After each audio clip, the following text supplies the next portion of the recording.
One by one, the men became rich, then one by one, they started to disappear. And all of them had one thing in common. They slept with a strange woman who walked into our village barefoot. Nobody saw her coming. That morning in Yumu's village, everything started as usual. Roosters crowed, women were pounding yam, and children chased goats around. Then, she appeared, a strange woman, walking barefoot on the dusty path.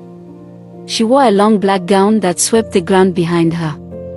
Her skin was smooth and fair like someone who had never walked under the sun. But it was her eyes.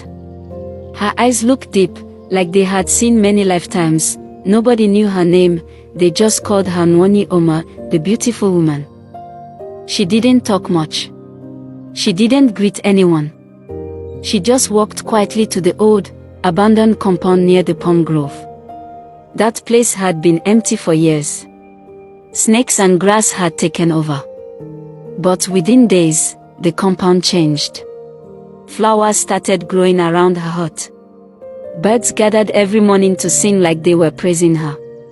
Her compound smelled sweet, like fresh rain and garden herbs. People started watching her from a distance.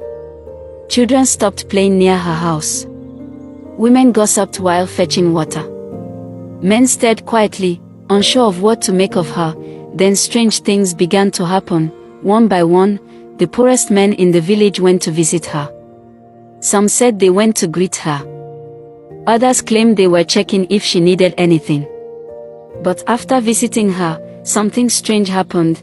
They all became rich. Kolechi, the palm wine tapper that used to drink more than he walked, suddenly built a 2-story house and installed a solar panel.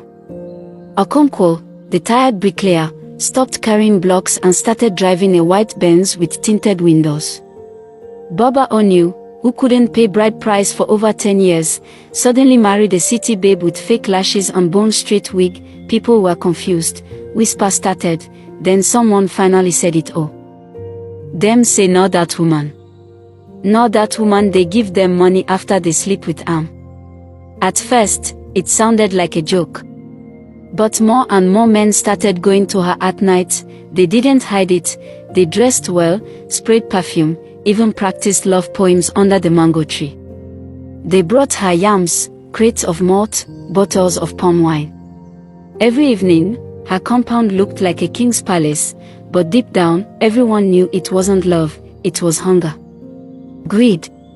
Desperation, and it worked. Every man that entered her hut at night came out with money, cars, new clothes. Even married men couldn't resist.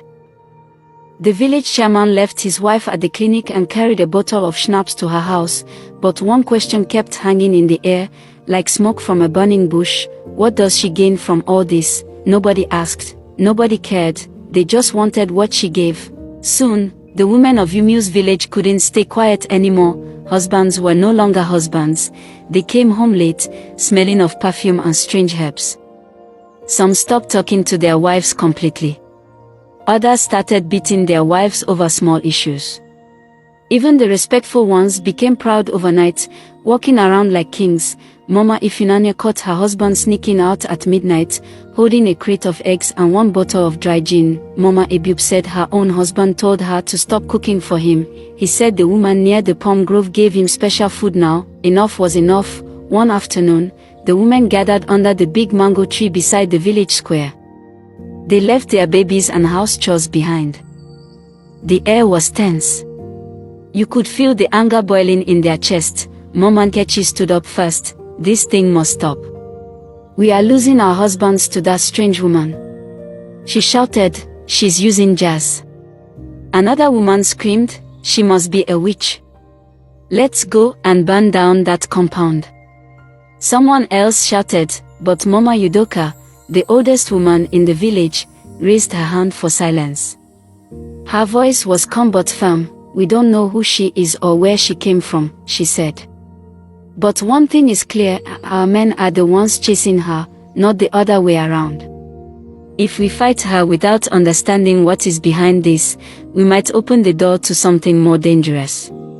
The women agreed to be careful. But they were not ready to keep quiet. They decided to visit the chief priest the next morning. but that same night, 5 more men visited the mysterious woman. One of them was the Egwi's son. He had never spoken to a poor person before, but he knelt down at her doorstep, begging. By morning, he was seen driving a red sports car, spraying money at the market square.